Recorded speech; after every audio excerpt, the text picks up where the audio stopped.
This is the second video of the series Math Education in the Age of AI. I'd like to talk about why anybody can do math well and how our brain works. As Jo Boaler pointed out in her book Mathematical Mindset, thanks to technology, scientists can watch our brain activity while we are working on math. And they found out our brain are like a plastic. Brain's plastic characteristic is called neuroplasticity. Scientists created a video about neuroplasticity. The video shows how our brain works like a plastic. Not so long ago, many scientists believed that the brain did not change after childhood, that it was hardwired and fixed by the time we became adults. But recent advances in only the last decade now tell us that this is simply not true. The brain can and does change throughout our lives. It is adaptable, like plastic. Hence neuroscientists call this neuroplasticity. How does neuroplasticity work? If you think of your brain as a dynamic, connected power grid, there are billions of pathways or roads lighting up every time you think, feel, or do something. Some of these roads are well traveled. These are our habits, our established ways of thinking, feeling, and doing. Every time we think in a certain way, practice a particular task, or feel a specific emotion, we strengthen this road. It becomes easier for our brains to travel this pathway. Say we think about something differently, learn a new task, or choose a different emotion. We start carving out a new road. If we keep traveling that road, our brains begin to use this pathway more, and this new way of thinking, feeling, or doing becomes second nature.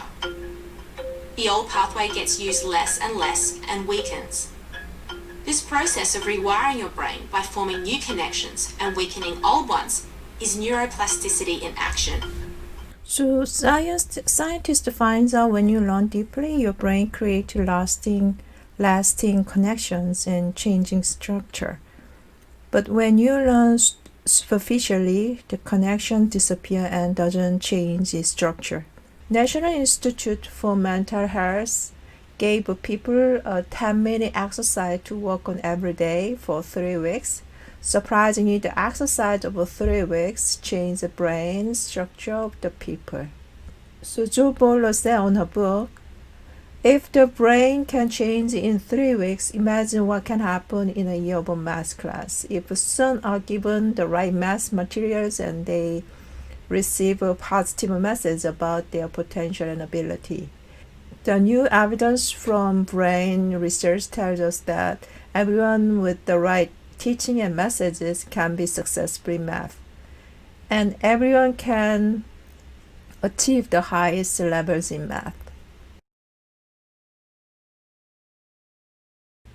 Jo Boaler also said in a book, a lot of scientific evidence suggests that the difference between those who succeed and those who don't is not the brain they were born in, but their approach to life, the message they receive about their potential, and the opportunities they have to learn.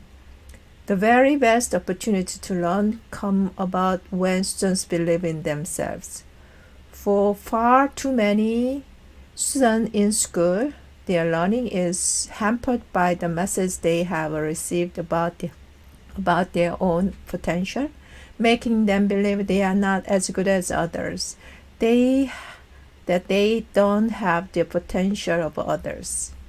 While we having conversations with the student, we have to reflect the new science of the brain and communicate to all that everyone can learn math well. Students may be unready for some mathematics because they still need to learn some foundational prerequisite mathematics they have not yet learned, but not because their brain cannot develop the connections because of their age or maturity. When students need a new connection, they can learn them. So that means there's no certain age students can learn certain subject as long as they were provided provided with the foundation and prerequisite. Anybody can learn hard, high level of math.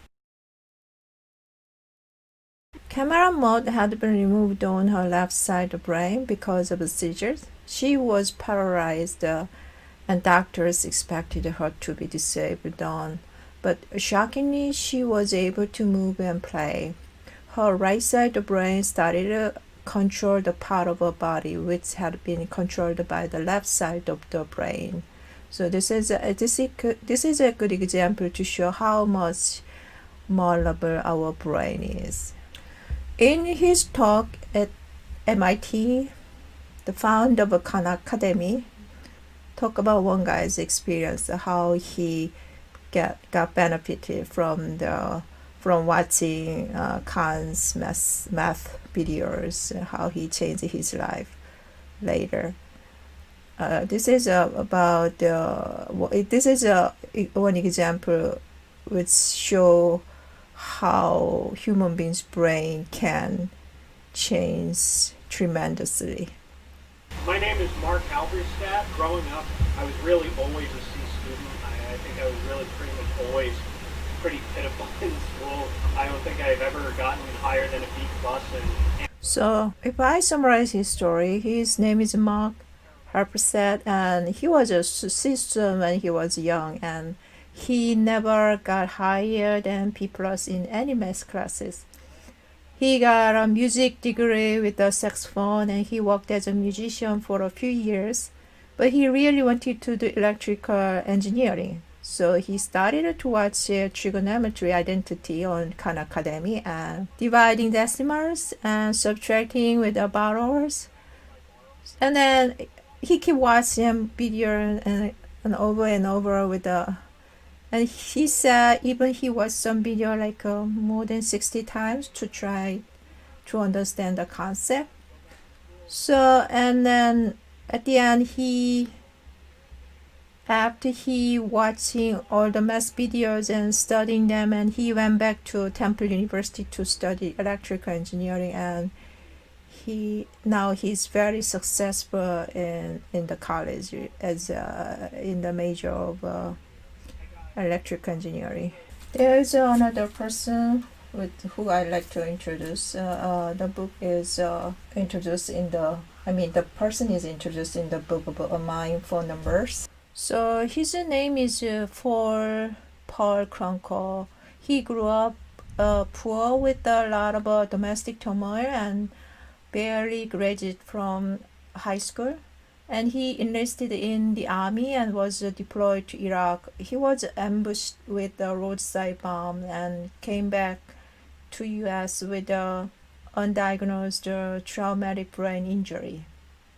He enrolled in a computer science and electrical engineering technology program.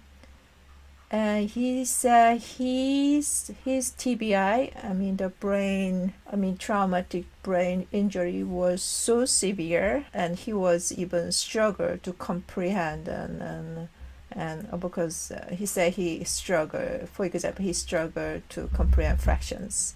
Even though he was struggling, and he kept trying, and the learning was retooling his mind and healing his brain. According to him, he said it was like applying physical efforts in the gym, and blood would be forced into my muscles to build strength. And he graduated with high honors and got a job as a civilian electronics technician later.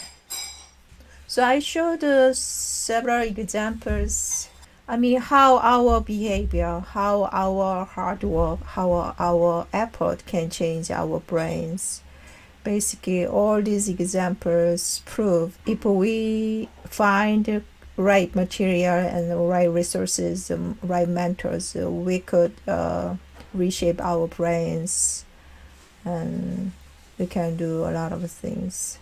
Especially this is about math. If we apply this principle to our math education, anybody can do math very well, even it's very higher level of math.